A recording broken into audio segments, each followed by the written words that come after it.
ಎಲ್ಲರಿಗೂ ನಮಸ್ಕಾರ. ಕರ್ನಾಟಕ ರಾಜ್ಯ ಸಹಾಯಕ ಪ್ರಾಧ್ಯಾಪಕರ ಅರ್ಹತಾ ಪರೀಕ್ಷೆ KCET ಎಕ್ಸಾಮ್ನ 2021 ಮತ್ತು KCET ಎಕ್ಸಾಮ್ 2024ರಲ್ಲಿ ಏನೆಲ್ಲ ಬದಲಾವಣೆಗಳಾಗಿವೆ, ಯಾವ ರೀತಿ ಚೇಂಜಸ್ಸನ್ನು ತಂದಿದೆ, ಯಾವ ರೀತಿ ಎಷ್ಟು ಜನ ಎಕ್ಸಾಮನ್ನು ಬರೆದಿದ್ದಾರೆ, ಎಷ್ಟು ಜನ ಪಾಸಾಗಿದ್ದಾರೆ ಅನ್ನೋ ಕಂಪ್ಯಾರಿಸನ್ ವಿಡಿಯೋವನ್ನು ಇವತ್ತು ಮಾಡ್ತಿದ್ದೇನೆ. ವಿಡಿಯೋವನ್ನು ಸ್ಕಿಪ್ ಮಾಡಿ ಪೂರ್ತಿಯಾಗಿ ನೋಡಿ. ಹಾಗೆಯೇ ಇದುವರೆಗೆ ಯಾರು ನಮ್ಮ ಚಾನಲನ್ನು ಸಬ್ಸ್ಕ್ರೈಬ್ ಮಾಡ್ಕೊಳ್ಳಿಲ್ಲ, ಸಬ್ಸ್ಕ್ರೈಬ್ ಮಾಡ್ಕೊಳ್ಳಿ ಅಂತ ಹೇಳ್ತಾ ಬನ್ನಿ ಇವತ್ತಿನ ವಿಡಿಯೋವನ್ನು ಶುರು ಮಾಡೋಣ. ತಿಳಿದಿರುವ ಹಾಗೆ KCET ಎಕ್ಸಾಮ್ ಇತ್ತೀಚೆಗೆ 2024ರಲ್ಲಿ ಜನವರಿ 13ರಂದು ನಡೆದಿತ್ತು. ಹಾಗೆಯೇ KCET ಎಕ್ಸಾಮ್ 2021ರಲ್ಲಿ ಜುಲೈ ತಿಂಗಳಲ್ಲಿ ನಡೆದಿತ್ತು. 2021ರ ನಂತರ KCET ಎಕ್ಸಾಮ್ ನಡೆದಿರಲಿಲ್ಲ. 2022 ಅಥವಾ 2023ರಲ್ಲಿ ನಡೆದಿರಲಿಲ್ಲ. ಜನವರಿ 2024ರಲ್ಲಿ ನಡೆಸಿದರು. ಕೊರೋನಾ ಬಂದ ಕಾರಣ ಕೊರೋನಾ ನೆಪ ಒಡ್ಡಿ ಎಕ್ಸಾಮನ್ನು ಮಾಡಿರಲಿಲ್ಲ. ಸೊ ಜನವರಿಯಲ್ಲಿ ಎಕ್ಸಾಮ್ ಆಗಿದೆ. ಈ ವರ್ಷದ ಎಕ್ಸಾಮ್ 2024ರಲ್ಲಿ ಜನವರಿಯಲ್ಲಿ ಆಗಿದೆ. ಅದು 2023ರ ಎಕ್ಸಾಮ್ ಜನವರಿ 2024ಕ್ಕೆ ಆಗಿದೆ. ಸೊ ಏನೆಲ್ಲ ಡಿಫ್ರೆನ್ಸ್ ಆಗಿದೆ, ಏನೆಲ್ಲ ಬದಲಾವಣೆಗಳಾಗಿದೆ, ಏನೆಲ್ಲ ವ್ಯತ್ಯಾಸಗಳಿವೆ ಅನ್ನೋದನ್ನು ಈ ವಿಡಿಯೋದಲ್ಲಿ ತೋರಿಸ್ತಾ ಹೋಗ್ತೇನೆ.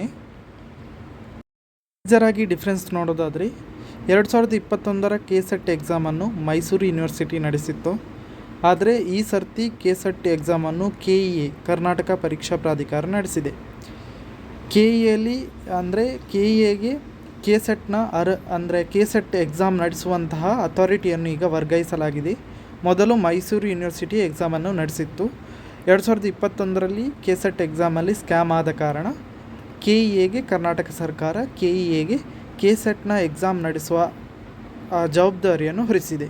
ಸೊ 2024ರಿಂದ ಅಂದರೆ 2023ರಿಂದಲೇ KEA ಈ ಜವಾಬ್ದಾರಿಯನ್ನು ಹೊತ್ತಿದೆ.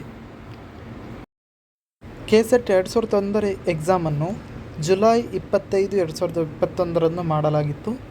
ಈ ಎಕ್ಸಾಮ್ಗೆ ಟೋಟಲ್ 83,907 ಜನ ರಿಜಿಸ್ಟರ್ ಆಗಿದ್ದರು. ಟೋಟಲ್ ಎಕ್ಸಾಮ್ಗೆ ಎಪಿಯರ್ ಆದವರು 69,857 ಜನ ಆಗಿದ್ದರೆ, ಟೋಟಲ್ ಎಕ್ಸಾಮಲ್ಲಿ ಅರ್ಹತೆಯನ್ನು ಪಡೆದವರು 4,779 ಜನ ಆಗಿದ್ದರು.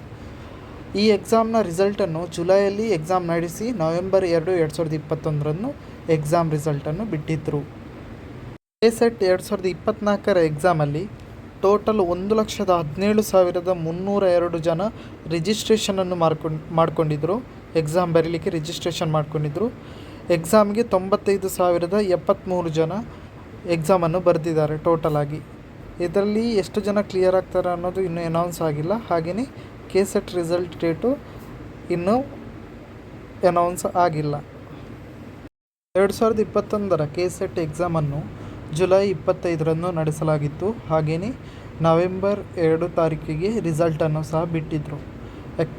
ಒಂದು ಅಂದಾಜು 4 ಮಂತ್ ಒಳಗಡೆ ಎಲ್ಲ ಪ್ರೋಸೆಸ್ಸನ್ನು ಮುಗಿಸಿದರು. ಅಂದರೆ ಎಕ್ಸಾಮ್ ನಡೆಸಿ ರಿಸಲ್ಟ್ ಕೊಡುವಂಥ ಕೆಲಸವನ್ನು 4 ತಿಂಗಳಲ್ಲಿ ಮಾಡಿದರು. ಅಂದರೆ KEAಯಿಂದ ಮಾಡಲ್ಪಟ್ಟಂತಹ KCET ಮೊದಲ ಪರೀಕ್ಷೆ 2024 ಜನವರಿ 13ರಂದು ನಡೆಸಿದರು. ಆದರೆ 5 ತಿಂಗಳಾಯಿತು. ಮೇ 13 ಆಯಿತು. ಇನ್ನೂ ರಿಸಲ್ಟನ್ನು ಬಿಡುವಂಥ ಕೆಲಸ KEA ಮಾಡಿಲ್ಲ. KEAಯಿಂದ ಇನ್ನೂ ಸಹ ರಿಸಲ್ಟ್ ಅನೌನ್ಸ್ ಆಗಿಲ್ಲ. KCET 2021ರಲ್ಲಿ ಮಾಡಿದಾಗ ಮೈಸೂರು ಯೂನಿವರ್ಸಿಟಿಯವರು ಫಿಸಿಕಲ್ ಸರ್ಟಿಫಿಕೇಟನ್ನು ಬಿಡುಗಡೆ ಮಾಡಿದರು.